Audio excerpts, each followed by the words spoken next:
Purchase your tracks today.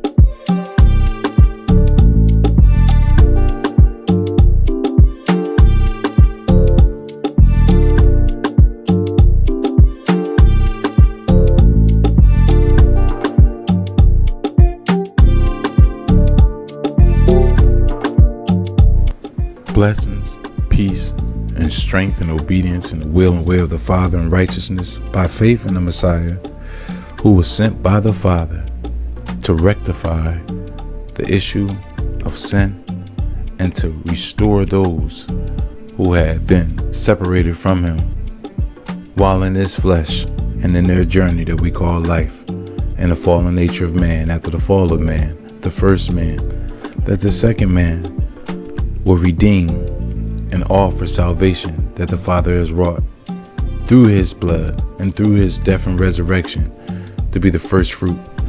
Unto you and your families, I pray that you are encouraged, that you are strengthened, and I want to say hello. It's good to see you, good to hear you, good to fellowship with you.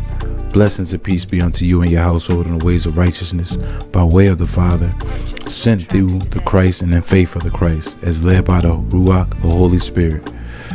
Today's video is a video that is not a part of our current series For a Time Such as This, Why Can't We Unite, but just a brief pause on some information that I came across, and when I came across it, it was very interesting. So with that being said, I wanted to share it, and when I share it, maybe you can see what I say.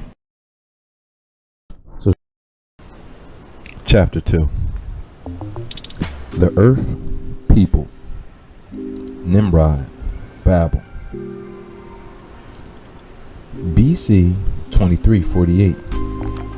Time elapsed since 404 BC, 1,656 years.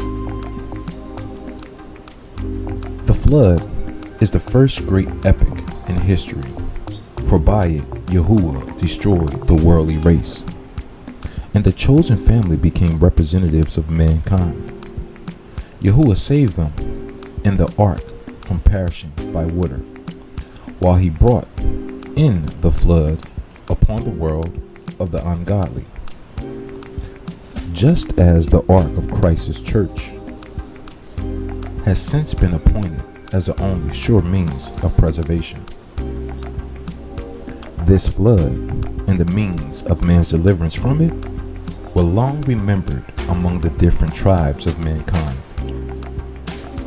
An ancient historian tells us that in his days there were some remains of the ark to be seen among the mountains of Armenia, and that the pitch procured from it was employed as a charm. That comes out of Beerus's and Josephus's accounts they have written on that statement, with the ark being seen supposedly in Armenia. I continue. For when the waters subsided, it was in this country, in the heart of Asia, that the ark rested on the mountains of Ararat. Noah, and his 3 sons, Shem, Ham, Japheth, together with their wives, and the animals which they had kept alive in the ark, issued forth to occupy the empty world. For some time, Noah's family lived together, and before they separated, a prediction was uttered by the aged patriarch, which has been wonderfully accomplished in the general agreement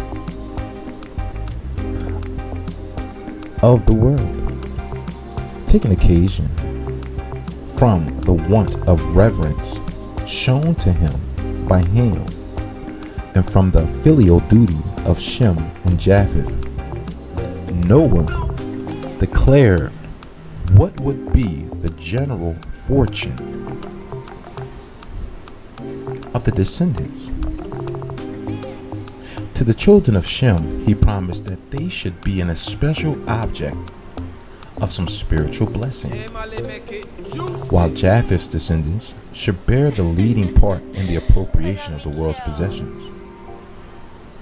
To Ham, he gave no promise, and one of Ham's sons, who perhaps had taken part in his father's crime, he sentenced to be a servant to the children of his brother.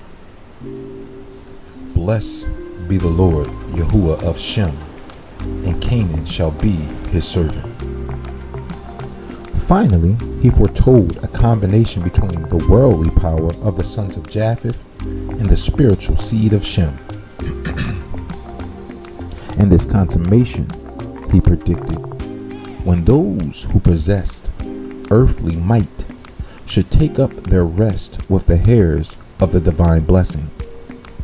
Yahuwah shall enlarge Japheth, and he shall dwell in the tents of Shem and Canaan, and shall be his servant. And Canaan shall be his servant. The general fulfillment of this prophecy will be seen in the sequenced history. So early did Yahuwah map out what should be the general aspect of the world. But when the first appearance of things promised otherwise, Nimrod, the first who rose to worldly eminence, was Ham's descendant, and with his followers the empire of the East for a while continued. Ham's descendants, independently of Canaan, extended themselves over the continent of Africa, while the children of Shem continued in the neighborhood of Armenia, and thence spread towards Syria and Arabia.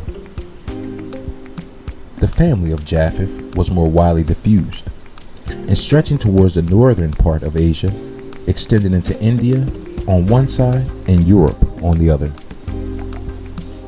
From which son of Noah the early inhabitants of America came is uncertain. Our knowledge concerning the rest is chiefly drawn from the likenesses which there is in the languages now spoken by different nations. Thus we are assured that we who live in Europe are akin to the inhabitants of India, because the Indian languages resemble those of the Teutonic or German family, while the Arabians who lie between us must be referred to a different son of Noah, because their language is totally distinct from that of either race.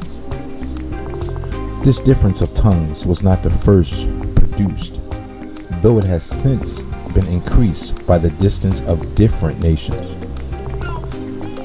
But about 5 generations after the flood, proud men, the leaders probably of the chief families of Noah's sons, wished to build them a great city, that they might not be divided from one another. All the world, they thought, would thus be gathered into one empire, and men would not be scattered without connection over the earth. This great design has since been set forth and will one day be fulfilled in Christ's church. But the kingdom desired by men was founded in pride and ended in ruin. By Yahuwah's law, authority belonged to Noah, that just man whom Yahuwah had favored, whereas this new city was the beginning of Nimrod's kingdom. Noah would have used his authority as a parent to keep his children from idolatry. And perhaps for this reason, Yahuwah continued his life for 350 years after the flood. But nothing good could be expected from Nimrod, that mighty hunter whose power was from strength, not from right, and who was the grandson of Ham, the least godly of those who had escaped the flood. Yahuwah was pleased, therefore, to defeat his plan for the making of the earthly one kingdom. He confounded men's languages, so they could not understand each other's speech, and they were obliged, therefore, to separate into different nations. Therefore is the name of the city called Babel, i.e., confusion, because Yahuwah did therefore confound the language of all of the earth. And with that, that is the end of chapter 2. And now I will share what I received.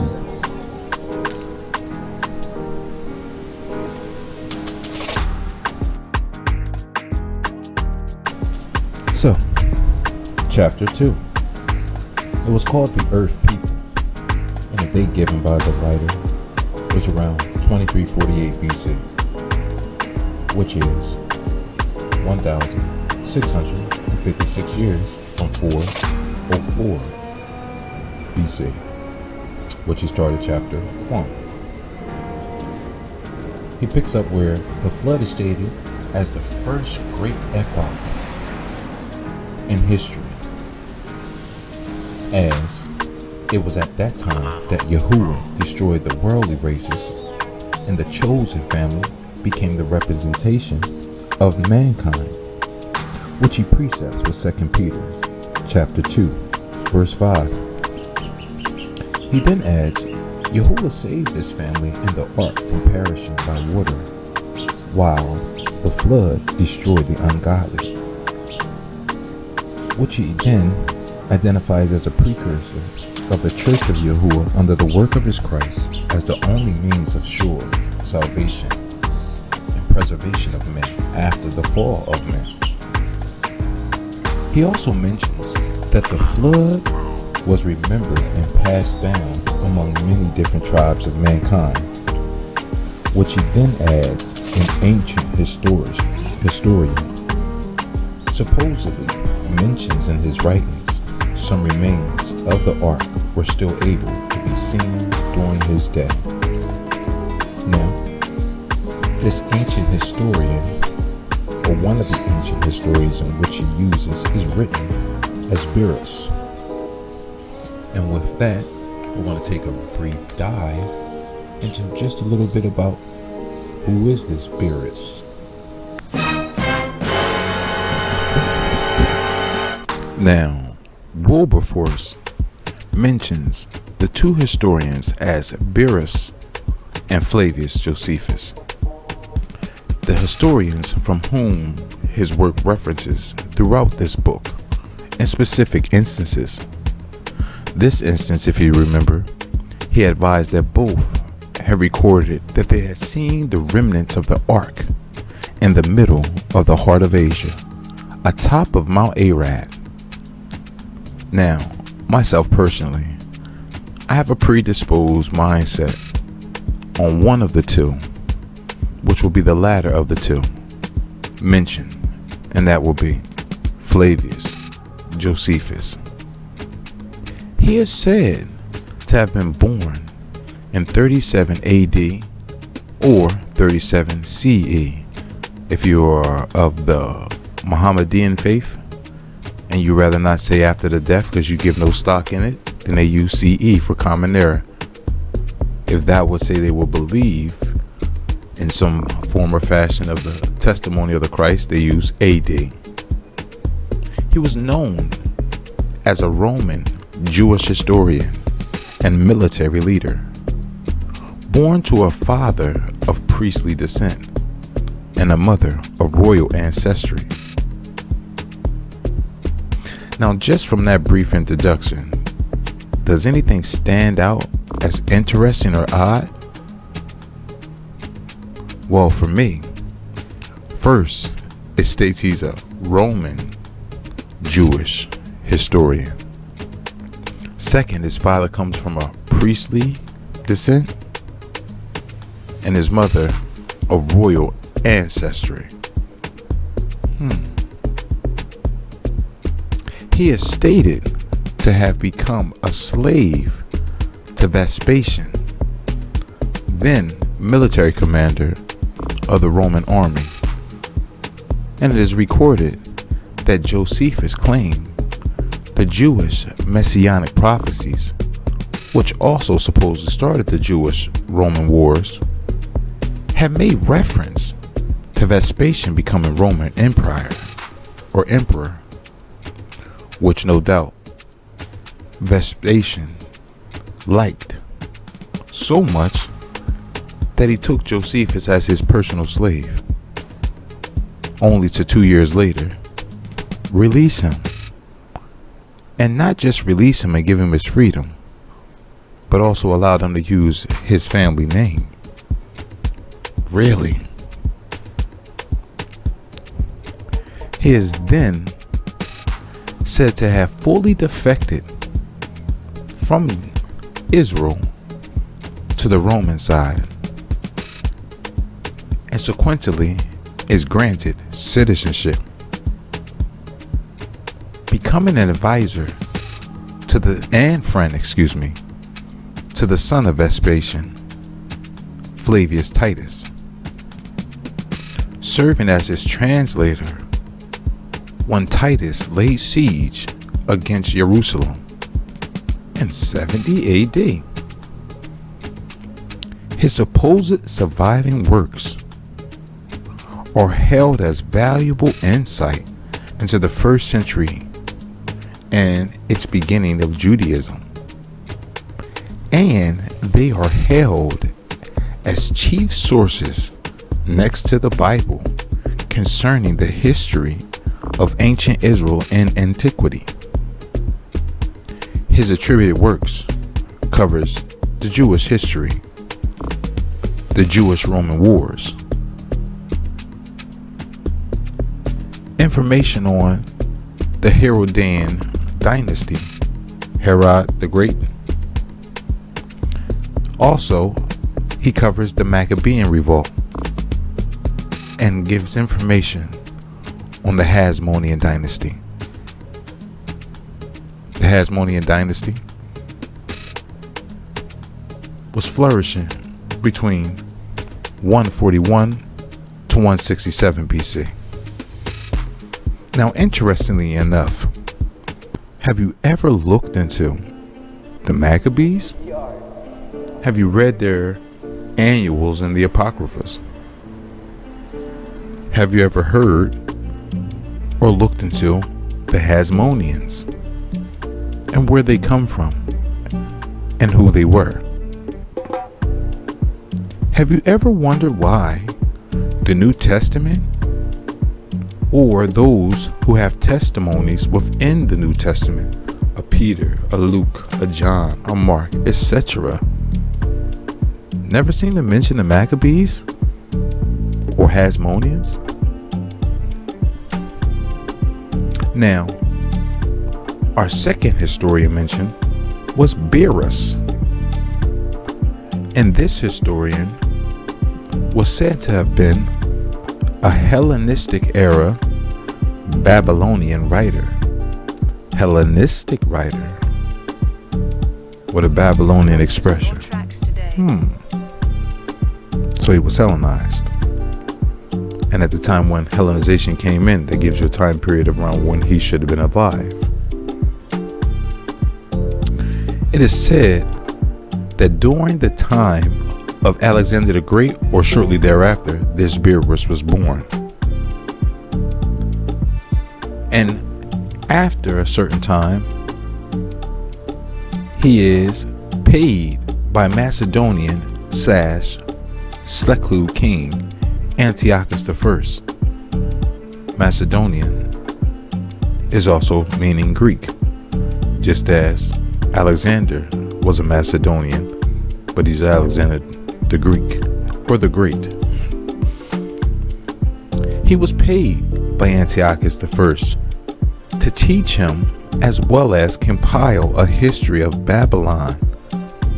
And because he had an astute understanding of astrology and interpretations, Antiochus wanted that information as well. However, his works have only survived in fragmental form, Purchase your tracks today. 2 to be exact. And just like Josephus, he's covering history from a period before his time. Now, as a rule of thumb, for me, I really pay close attention to anyone the world pushes or endorses heavily, almost like religiously, because more times than not, it usually goes along with the worldly narrative and agenda that has been pushed, along with lies that with research you can find the truth. So Peter, Paul, never mentioned this. Historian Josephus, who was such an expert on Jewish history, the Christ never dealt with Josephus, mentioned Josephus. He's written and spoken of in history. His works are touted as such a great asset to the Bible, but those of the Bible don't mention Josephus. As for Beerus, very interesting that he's a Babylonic, but first, before he's a Babylonic historian, he's a Hellenized era Babylonic historian. Some may say he may have been a convert. Others may say he was just a person that was living in a Hellenized period. However, at the time of Antiochus I, this is after Alexander has taken over and conquered from the east to the west. And around that 4 to 300 BC time, what has already passed with Alexander coming on the scene, that means Alexander beat the Medes and the Persians. The Medes and the Persians beat the Babylonians. There has been now, at this period, almost 700 to 1,000 years have passed since Babylon, and then those who have ruled Babylon, Medes, then the Persians, then the Greece, and then Greece separates with the death of Alexander. We get Ptolemy and the Seleucids in Syria, Ptolemy's in Egypt, and Beerus has this information just like Josephus. I find that very interesting and thought I'd point it out. Let's continue with a review of chapter 3. Excuse me, chapter 2. I'm excited. I can't wait to get to chapter 3, but chapter 2.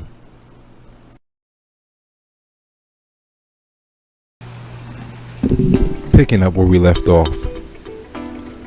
This ancient historian, written as Beerus, and that the ark had rested in the heart of Asia. Thought it was interesting. I've heard it mentioned that the ark had rested in Africa, and some said it rested in somewhere in Iraq or in that area. And this one again, Mesopotamia, the Asia Minors, depending on how you look at it, are considered Iraq, and sometimes they're considered Europe, sometimes they're considered Africa. They're written in the Babylonic way of confusion in a lot of literary books of antiquity in different forms. So the pinpoint accuracy of just where that location is still up to conjecture and some scholarly debates as we continue. This entry into chapter 2 ended by advising that Noah, Shem, Ham, and Japheth together with their nameless wives, who obviously has some respectable quality as they had been chosen as the wives of the new progenitors of the next stage of man. And ultimately, Yahuwah allowed them, but we still don't get their names, like we don't get the names of who Cain and Abel or Cain and Seth end up having their children with. Again, just one of them interesting things that stands out when you start going over this history and you find such detailed information, supposedly, in so many different places, speaking about things of antiquity at a super early period in man's trajectory in life. But certain things like the omitted names of crucial characters and information like this stands out to me. However, not to digress, it doesn't come out far-fetched to think that a certain level of purity as a daughter of Yahuwah would afford them their names to be registered. But prior to the separations, the sons of Noah had a prediction which was spoken, as Wilberforce called it. Now, reread it as a curse in the Bible. And in Genesis chapter 9, verse 25, where we receive that curse, which the author believes has been wonderfully accomplished. To what he adds, to Shem, this should have an especial blessing, spiritual blessing, and be the special object of this spiritual blessing. And that Japheth should bear the leading part in the appropriation of the world's possessions. Ham was specifically omitted, but instead moves on to Ham's child, who was sentenced to be servants of servants to his brother's children. And lastly, a combination between the worldly power of the sons of Japheth and the spiritual blessings of the sons of Shem was mentioned. The author then stated that this consummation he predicted would be again when the world/earthly favorite might take up rest with the heirs of the divine blessing, to which he attaches Genesis chapter 9 verse 27. And Yahuwah shall enlarge Japheth, and shall dwell in the tents of Shem, and Canaan shall be his servant.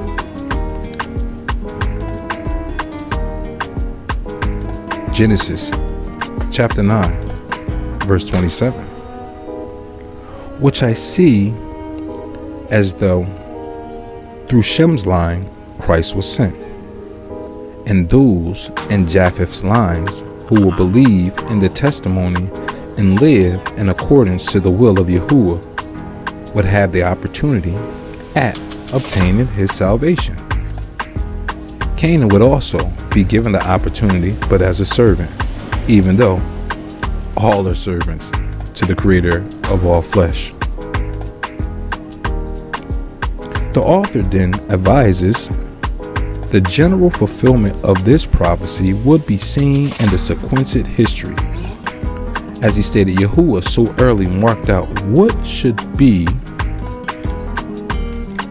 the general aspect of the world, and then continue with his continuation of the children of Noah, which he states, or should I say, which he starts with, Ham's descendants, and he begins at Nimrod.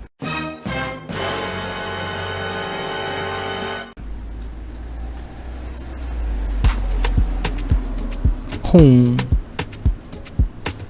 supposedly arose to preeminence on the worldly scale. He dominated the East, and then different descendants independently of Canaan extended themselves over the lands of Africa. Shem's descendants are then mentioned as moving in Armenia and then spread towards Syria and Arabia.